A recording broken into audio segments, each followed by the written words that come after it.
5 મહિના પહેલા સગીર વયની બાળાને લગ્નની લાલચ આપી અપહરણ કરી દુષ્કર્મ કરનાર આરોપીને મધ્યપ્રદેશ ખાતેથી પકડી પાડી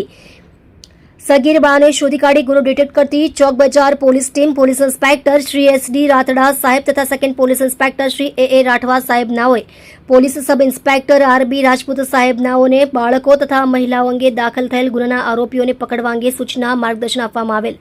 જે આધારે ફરિયાદી શ્રી નહેરુનગર ઝુંપડપટ્ટી ભરીમાતા રોડ ફુલવાડી સુરત ખાતે તેમના સંતાનો સાથે રહેતા હોય, જે ફરિયાદીના રહેણાંક ઘરેથી તારીખ 31/10/2025ના રોજ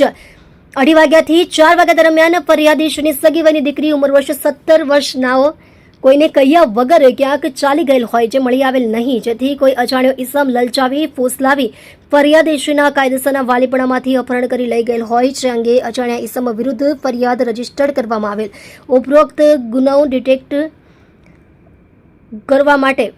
અનડિટેક્ટેડ હોય, જેથી police sub inspector RB Rajput સાહેબ તથા હેડ કોન્સ્ટેબલ રમેશભાઈ દેવશીભાઈ નાઓએ ગુનાવાળી જગ્યાના તથા આજુબાજુના સીસીટીવી ફૂટેજ ચેક કરી ફરિયાદીશ્રીના સગા સંબંધીઓની તેમજ અલગ અલગ કાપડના ખાતાઓમાં તપાસ કરી પૂછપરછ કરતા સૂરજ કુશવાહ નામનો ઈસમ ભોગ બનનારને લગ્નની લાલચ આપી અપહરણ કરી લઈ ગયેલ અને મધ્યપ્રદેશ ખાતે હોવાનું જણાવેલ છે. આધારે police sub inspector RB Rajput સાહેબ તથા પોલીસ કોન્સ્ટેબલ પૃથ્વીસિંહ પ્રવીણસિંહ તથા woman police constable Sonalben Bharatbhai નાઓને મધ્યપ્રદેશ ખાતે તપાસમાં મોકલી આપેલ હોય, મધ્યપ્રદેશ ખાતે જઈ ટેકનિકલ એનાલિસિસ અને હ્યુમન સોર્સિસથી માહિતી મેળવી